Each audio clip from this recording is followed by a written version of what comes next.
오늘의 주요 뉴스입니다. 트럼프 당선인의 인수위원회가 전기차를 살 때 주는 보조금 폐지를 계획하는 것으로 전해졌습니다.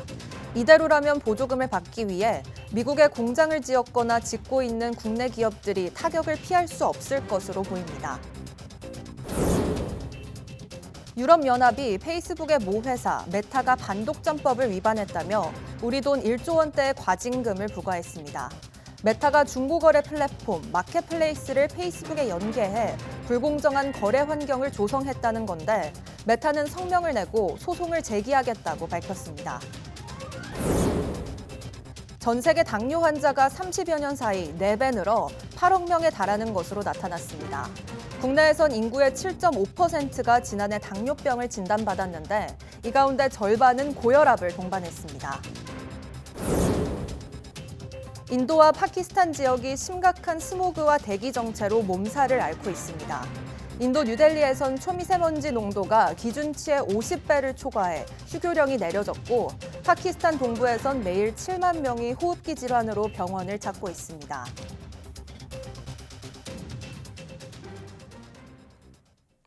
여러분 안녕하십니까? 11월 15일 사이언스 투데이입니다. 트럼프 미국 대통령 당선인의 인수위원회가 인플레이션 감축법에 따른 전기차 세액공제를 폐지하려 한다는 보도가 나왔습니다. 전기차 보조금을 받기 위해 미국에 공장을 지었던 우리 자동차와 배터리 업체에 피해가 우려됩니다. 워싱턴 권준기 특파원입니다. 로이터 통신은 트럼프 당선인의 인수위원회가 전기차를 살 때 지급하는 $7,500 보조금 폐지를 계획하고 있다고 보도했습니다. 석유회사 창립자와 노스다코타 주지사가 이끄는 에너지 정책팀이 전기차 세액공제 폐지를 논의하고 있다는 겁니다. 트럼프 자택인 마러라고 해서 관련 회의가 이미 여러 차례 열렸다며 트럼프의 세금 감면 공약에 필요한 예산을 확보하려면 전기차 세액공제를 없애야 한다는 입장이라고 소식통은 전했습니다. 트럼프 당선인은 대선 유세 때마다 전기차 세액공제를 쓸데없는 돈 낭비라고 비판하며 폐지를 공언해왔습니다. Insane electric vehicle mandate. This is where everybody's going to have an electric car within a very short period of time. But maybe not everybody wants an electric car. 트럼프 당선을 위해 앞장서 왔던 일론 머스크의 테슬라도 세액공제 폐지에 찬성 입장이라고 통신은 보도했습니다.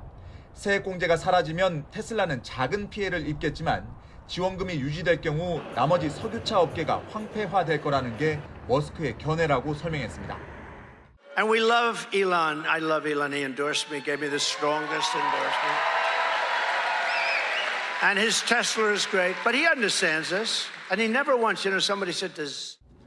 통신은 IRA법에 따른 다른 청정에너지 지원 정책에 비해 전기차 세액공제는 의회 내 광범위한 합의를 얻을 수 있을 거라며 법 개정을 쉬운 목표로 본다고 전했습니다. 전기차 지원금을 받기 위해 미국의 대규모 공장을 지었거나 짓고 있는 우리 자동차와 배터리 업계는 세액공제가 폐지될 경우 경쟁력에 타격이 불가피할 전망입니다. 워싱턴에서 YTN 권중기입니다. 유럽연합 집행위원회가 페이스북의 모 회사 메타가 반독점법을 위반했다며 7억 9,700만 유로, 1조 1,800억 원의 과징금을 부과했습니다.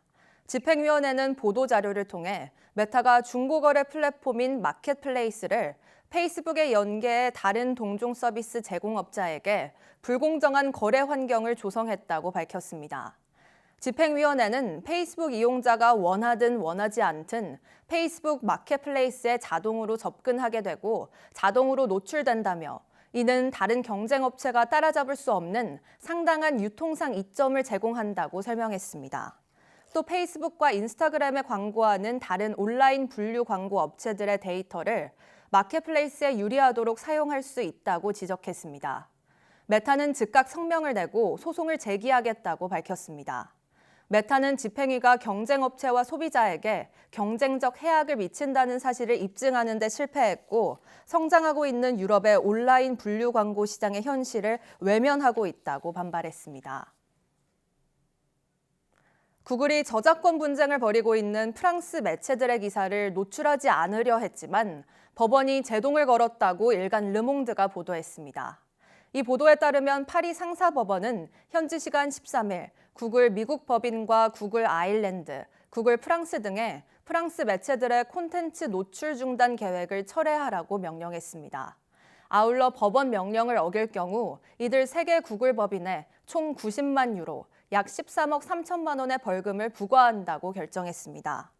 앞서 프랑스 언론출판연합은 구글이 현지 시간 14일부터 저작권 분쟁 중인 프랑스 매체들의 기사를 노출하지 않을 계획이라는 소식을 접하고 법원에 긴급 구제 신청을 냈습니다.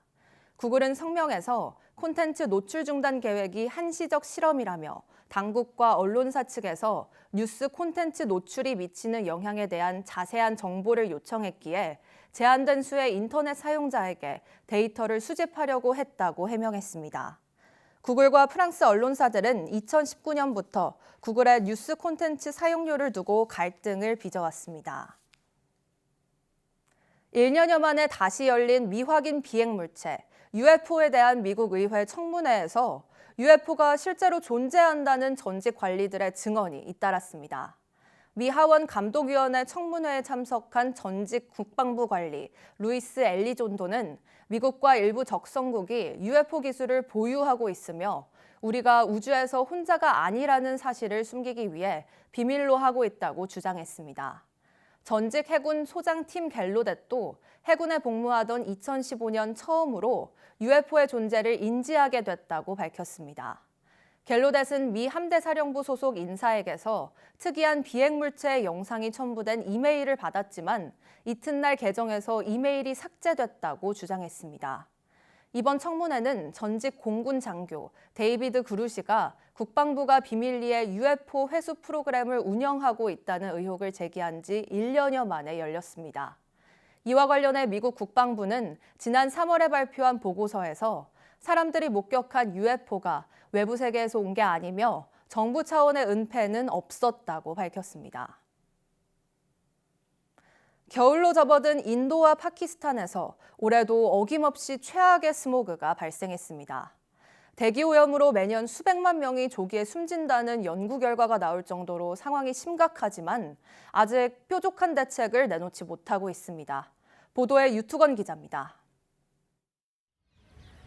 인도를 상징하는 타지마할이 짙은 스모그에 완전히 잠겼습니다.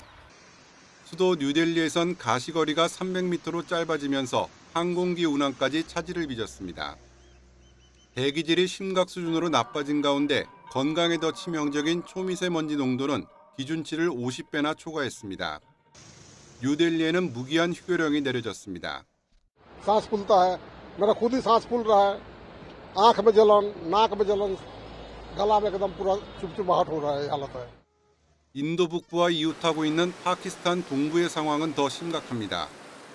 지난주에는 권장 수준의 120배가 넘는 역사상 최악의 대기질이 기록됐습니다. 매일 7만 명이 병원을 찾고 있는 가운데 유엔은 어린이에 대한 긴급 보호 조치를 촉구했습니다. The 11 million children under 5, those who are still in their mothers' wombs, who are actually mothers who are pregnant with babies inside them, these are the most at risk. 인도와 파키스탄은 매년 겨울만 되면 대기 정체에 따른 심각한 스모그로 몸살을 앓고 있습니다. 수많은 공장과 자동차가 뿜어내는 유해 물질에 농작물 쓰레기를 소각하면서 발생한 연기까지 더해지고 있습니다. 정부는 건설 공사나 트럭의 운행을 제한하고 심지어 인공 강우까지 동원하고 있지만 상황은 더 나빠지고 있습니다. 결국 화석연료의 사용을 줄이는 게 급선무지만 막대한 비용과 정치적 반발 때문에 손을 대지 못하고 있습니다. YTN 유튜버입니다. 세계 각국 대표가 기후변화 대응 방안을 논의하는 올해 유엔 기후변화협약 당사국 총회 COP29에서 관련 재원을 확충할 필요성에는 공감하면서도 그 방법을 놓고 선진국과 개도국 사이에 이견이 드러났습니다. 이번 총회에 참석한 국제 전문가 그룹은 오는 2035년까지 연간 1조 달러, 1,400조 원 이상의 자금을 선진국이 부담해야 지구온난화를 목표 수준 내로 통제할 수 있다는 의견을 냈습니다. 이와 관련해 COP29 개최국 아제르바이잔의 옐친 라피에프 외무장관은 민간 참여보다 선진국들의 공공지원 확대로 개도국을 돕는 방안을 찾는 것이 이번 총회의 급선무라고 강조했습니다. 반면 예니퍼 모르간 독일 기후 특사는 공적 자금만으로 모든 자금 수요가 충족될 수 없다며 민간 참여 필요성을 강조했습니다. 선진국들은 특히 온실가스 배출량이 큰 중국 등이 재원을 적극적으로 부담하지 않으면 합의하기 어렵다는 입장을 고수하는 것으로 알려졌습니다. 현대 사회에서는 과도한 경쟁과 성과주의가 심화되면서 실패에 대한 두려움이 점점 커지고 있는데요.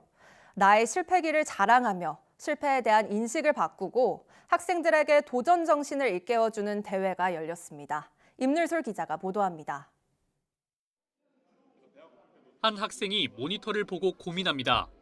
의대 정원을 늘리는 정책이 이공계 인력에 어떤 영향을 주는지 분석하는 겁니다. 하지만 전공의들의 병원 이탈로 인터뷰가 어려워지고 연구비도 없어 이 연구는 결국 실패했습니다. 저희가 인터뷰나 설문조사를 할 때 또는 자료 수집을 할 때 좀 비용이 필요했는데 아무래도 학생 신분이다 보니까 이 비용을 확보하는 데 좀 많은 어려움이 있었습니다. 마라톤 풀코스에 도전한 김세연 씨. 28kg 감량 후 42.19km를 달렸는데 페이스 조절에 실패해 완주하지 못했습니다. 김 씨는 실패를 발판 삼아 다시 도약하겠다며 의지를 다졌습니다. 연구자가 되기 위해서는 이 끈기가 중요한데 저는 이 마라톤을 실패하는 과정 속에서 목표를 항상 크게 잡고 도전하는 게 중요하다고 느꼈습니다. 학생들이 겪은 좌절과 실패, 이를 극복한 사례를 공유하는 망한과제 자랑대회가 지난해에 이어 다시 열렸습니다. 실패를 두려워하지 않는 도전 정신을 심어주기 위해 마련된 대회로 올해는 총 8팀이 참여해 자신들의 실패 경험을 소개했습니다. 현장 투표를 통해 시상도 이뤄졌는데 실패했지만 성공을 응원하고 싶은 팀은 화려한 비상을, 가장 흥미롭게 실패 경험을 풀어낸 팀은 당신은 상상 그 이상을 받았습니다. 카이스트 실패연구소는 올해 대회와 함께 도전과 실패에 대한 대국민 인식 조사를 진행했는데 젊은 세대로 갈수록 실패의 두려움이 크다는 결과가 나왔습니다. 성공한 분들의 공통점은 사실은 그 과정에서 수많은 실패를 통해서 성장을 했다는 거거든요. 사실 실패를 안 하고서 큰 성공을 거둘 수는 없는 거거든요. 학생들이 그런 마음 자세를 길렀으면 좋겠다. 실패는 끝이 아니라 새로운 시작이라는 말처럼 학생들의 실패는 새로운 연구의 시작일 겁니다. 학생들이 이번 행사를 통해 실패의 과학적 가치를 발견하고 도전하는 힘을 얻을 수 있길 기대해 봅니다. YTN 사이언스 임늘솔입니다. 국내 연구진이 바닥 상태와 상관없이 안정적으로 달리는 사족보행 로봇의 짧은 주행거리와 운용 시간을 극복했습니다. 카이스트 기계공학과 황보재민 교수 연구팀은 PC에서 수행하던 관절 강성 제어를 모터 구동기에서 직접 구현하고 내부 구조를 개선해 최대 67km, 기존보다 2배 이상 오래 달릴 수 있도록 사족보행 로봇을 개선했다고 밝혔습니다. 또 자체 개발한 동력학 시뮬레이터 라이심을 활용해 보행 효율을 단계적으로 올렸다고 설명했습니다. 사족보행 로봇은 이번 주말 마라톤 풀코스에 참가해 실험실 내 통제된 환경이 아닌 도심 환경에서 성능을 검증할 예정입니다. 국내 연구진이 기존보다 신축성이 17배 높아진 웨어러블 열전 소자를 만드는 데 성공했습니다. 카이스트 포항공대 공동연구진은 스스로 산도 조절이 가능한 젤 소재를 개발하고 이를 활용해 N형 열전 소자의 특성을 그대로 구현한 열전 갈바닉 소자를 개발했다고 밝혔습니다. 개발한 열전 소자는 우수한 신축성은 물론 상온에서도 20분 이내에 99% 이상의 높은 자가 회복 성능을 구현할 수 있도록 설계됐습니다. 연구진은 개발한 소재를 손목에 붙인 뒤 몸에서 유지되는 체온과 주변 환경의 온도 차이를 이용해 에너지 생산이 가능한 것도 확인했습니다.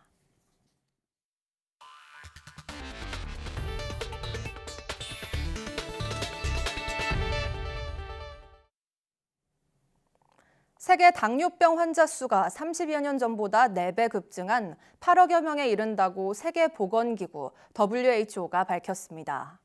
WHO는 보도자료를 통해 1990년 이후 비만 증가와 해로운 음식의 소비 확대, 신체활동 부족, 경제적 어려움 등 복합적 요인으로 인해 당뇨병 환자가 놀라울 정도로 늘었다고 전했습니다. WHO는 1990년부터 2022년까지의 세계 지역별 당뇨병 환자 추이를 추적해 분석한 결과 30여 년 사이 당뇨병 환자 수가 4배 이상 늘었을 뿐 아니라 당뇨병 유병률도 7%에서 14%까지 증가한 것으로 나타났습니다. 2022년 기준 당뇨병 환자 8억여 명 가운데 치료를 받지 못하는 30세 이상 성인 수는 1990년의 3.5배인 약 4억 5천만 명으로 나타났습니다. 전체 환자의 59% 정도가 치료 없이 당뇨를 앓고 있는 셈입니다. 고령화증으로 우리나라 당뇨병 환자가 꾸준히 늘어나는 가운데 당뇨병과 고혈압을 함께 앓는 환자도 증가하고 있습니다. 건강보험심사평가원이 발표한 최근 5년간 당뇨병 진료 현황을 보면 지난해 당뇨병으로 진료받은 환자는 모두 382만 8,600여 명이었습니다. 우리나라 인구의 약 7.5%가 지난해 당뇨병 진료를 받은 셈입니다. 지난해 당뇨병과 고혈압으로 동시에 진료받은 사람은 184만 5천여 명으로 전체의 48.2%를 차지했고 당뇨와 고혈압을 동반한 환자는 2019년 대비 23.1% 늘었습니다. 당뇨병과 심혈관 질환을 함께 앓는 환자도 5년간 14.8% 늘어 지난해 25만 7천여 명에 달했습니다. 지난해 진료 환자를 연령별로 보면 70대가 전체의 21.8%, 80세 이상이 18.5%, 60대가 16.4%로 60세 이상이 절반을 넘었습니다. 불수능이었던 지난해와는 달리 올해 수능의 국어와 수학, 영어 과목은 모두 쉬웠다는 평가가 나옵니다. 킬러 문항은 출제되지 않았지만 과목별로 한두 개 정도 까다로운 문항이 출제됐는데 변별력을 확보할 수 있을지가 관건입니다. 백종규 기자의 보도입니다. 올해 수능 기조 역시 킬러 문항 배제였습니다. 소위 킬러 문항을 배제하였으며 공교육 과정에서 다루는 내용만으로도 변별력을 확보할 수 있도록 출제하였습니다. EBS 연계율을 50% 이상으로 높였고 공교육 과정에서 다루는 내용만으로 출제했다는 겁니다. EBS 현장 교사단은 이번 수능은 국어와 수학, 영어 모두 불수능이었던 지난해보다는 쉬웠다고 평가했습니다. 전체적으로 보면 좀 쉽다라고 느낄 수 있는 부분들이 분명히 있지만 변별력 있는 문항들은 과목별로 반드시 제시가 되었다라는 점을 다시 한번 강조드립니다. 수험생들 반응도 비슷했는데 지난해보다 쉬운 수준의 문항들이 출제됐다는 평가가 대부분이었습니다. 국어랑 영어에서는 크게 막 심오한 단어 뭐 이런 어려운 해석 같은 거는 없었던 것 같고 수학도 막 지나친 계산이나 그런 건 크게 없었던 것 같아서 체감 난이도는 확실히 전년도보다 괜찮았던 것 같아요. 완벽하게 아예 못 풀겠다 하는 문항은 없어진 것 같아요. 걱정은 변별력 확보가 충분히 될 것인가 하는 점입니다. 이번 수능은 의대 정원 확대로 상위권 N수생들이 21년 만에 가장 많았는데 수능이 쉬워지면 동점자가 속출할 가능성이 있습니다. 입시 업계에서도 결국 상위권에서는 한두 문항으로 당락이 갈릴 수 있다고 내다보고 있습니다. 같은 1등급 안에 들어왔다 하더라도 그 표준 점수에 해당하는 구간대 학생이 몇천 명이 된다라고 하면은 사실은 경쟁력을 잃게 되는 거죠. 당장 이번 주말부터 수시 지원 대학별 고사가 진행되는 가운데 가채점 결과 쉬운 수능으로 판별되면 상당수가 수시 지원을 포기하고 정시로 방향을 돌릴 가능성도 있습니다. YTN 백종규입니다. 수능 국어 영역 지문에 적혀 있는 인터넷 주소가 실제로는 윤석열 대통령 퇴진 안내 사이트로 연결돼 논란이 일고 있습니다. 문제지 공개 뒤 누군가 같은 주소의 사이트를 만든 것으로 추정됩니다. 염혜원 기자입니다. 수능 국어 영역 선택 과목 언어와 매체에 출제된 지문입니다. 플러그와 콘센트 발명에 대해 등장인물들이 대화하다가 관련 자료가 올라와 있는 사이트를 소개합니다. 이 주소를 실제로 인터넷창에 적어봤더니 수험생 여러분 고생하셨습니다라는 인사와 함께 이런 게시물이 떴습니다. 이번 주 토요일 광화문에서 열릴 윤석열 대통령 퇴진을 주장하는 집회를 안내하는 내용입니다. 한국교육과정평가원은 이 인터넷 주소는 출제 과정에서 임의로 만든 가상의 사이트였다고 설명했습니다. 국어 영역 문제지 공개 뒤 누군가 해당 정보를 올렸다는 겁니다. 평가원은 출제 당시 확인할 때는 이런 내용이 없었다며 누군가 악의적으로 벌인 소행이라고 해명했습니다. 또 수능 출제 문항이 정치적으로 악용된 것에 대해 유감을 표한다고 밝혔습니다. 논란이 일자 해당 사이트에서 집회 안내 관련 정보는 삭제됐습니다. 평가원은 경찰청에 수사를 의뢰했다고 밝혔습니다. YTN 염혜원입니다. 의대 증원에 반대하며 2월에 학교를 떠난 의대생들의 대표자들이 오늘 총회를 엽니다. 대한의과대학 의학전문대학원 학생협회는 오늘 오전 대표자 총회를 열고 내년 3월 학교 복귀 여부 등에 대해 논의합니다. 총회에는 전국 40개 의대 학생회장과 학년별 대표자 등 280여 명이 참석할 계획입니다. 의대협은 총회에서 휴학 문제를 포함해 향후 행보와 시국 문제 종결 방식 등 4가지 안건에 대해 심의 표결한다고 밝혔습니다. 보건복지부가 속도감 있는 의료개혁을 위해 연내에 2차 실행 방안을 공개하겠다고 밝혔습니다. 이기일 복지부 1차관은 정부 서울청사에서 열린 보건복지 분야 주요 성과 브리핑에서 이같이 말했습니다. 복지부는 지난 8월 의료개혁 1차 실행 방안을 마련해 의료 인력 확충과 지역 의료 재건 등 4대 과제를 추진하고 있습니다. 2차 실행 방안엔 의료사고 안전망 구축을 위한 세부 계획과 실손보험 개선안 등이 담길 예정입니다. 복지부는 또 복귀하지 않은 전공의와 휴학 중인 의대생을 끝까지 설득해 국민 불편이 최소화하도록 역량을 집중하겠다고 강조했습니다. 이 밖에 보건복지 분야 주요 성과로는 연금개혁 단일한 마련과 임신 출산 의료비 지원 강화, 출생 통보 및 보호 출산제 등을 꼽았습니다. 아울러 상급 종합병원 47곳 가운데 31곳이 중증 환자 진료 중심의 구조전환 시범 사업에 참여해 응급 어린이 병상 등을 제외한 일반 병상 2,452개를 감축했습니다. 배달 플랫폼과 입점업체 단체가 중개수수료 인하를 놓고 진통을 거듭한 끝에 최종 상생 방안을 도출했습니다.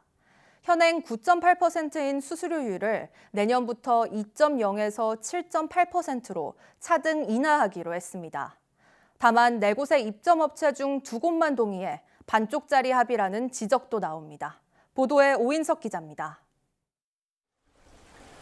배달 플랫폼과 입점업체 단체들이 115일 동안 긴 협의 끝에 최종 상생 방안을 마련했습니다. 중개수수료 인하 폭을 놓고 이견을 보여온 배달의 민족과 쿠팡이츠가 중개수수료를 현행 9.8%보다 낮춘 차등 수수료 도입에 합의했습니다. 타결 내용을 보면 각 배달앱에서 발생한 매출액 기준 상위 35% 가게에는 7.8%의 수수료율이 부과됩니다. 중간 가게인 35%에서 80%는 6.8%, 하위 20% 가게는 2%의 수수료율이 각각 부과됩니다. 매출이 작은 가게들은 수수료율이 최대 7.8%포인트 낮아지게 되는 셈입니다. 자영업자들이 내는 배달비는 현행보다 최대 500원 비싸집니다. 배달비 역시 매출에 따라 차등 적용돼 하위 20%는 지금처럼 최대 2,900원만 내면 됩니다. 바뀐 수수료율과 배달비는 내년 초부터 3년간 적용됩니다. 상생이 늦어지면 늦어질수록 소상공인의 피해가 클 수밖에 없다고 판단을 했고 거기에 대한 많은 위원들의 공감이 이루어졌습니다. 그래서 부족하지만은 오늘 그 수정안에 대한 부분들을 수용하기로. 최종안에 대한 입점업체 단체의 의견은 갈렸습니다. 어려움이 큰 영세 소상공인들이 많은 만큼 부족한 점이 있더라도 시행해야 한다는 의견과 입점업체 부담 완화에 충분치 않다는 의견으로 나뉘어졌습니다. 결국 반대 입장인 한국외식산업협회와 전국 가맹점주 협의회가 퇴장한 가운데 소상공인 연합회와 전국 상인연합회, 공익위원회 찬성으로 최종안이 가결됐습니다. 이에 따라 야당을 중심으로 수수료 상한제 등 법적 규제 논의가 이어질 가능성도 있습니다. YTN 오인석입니다.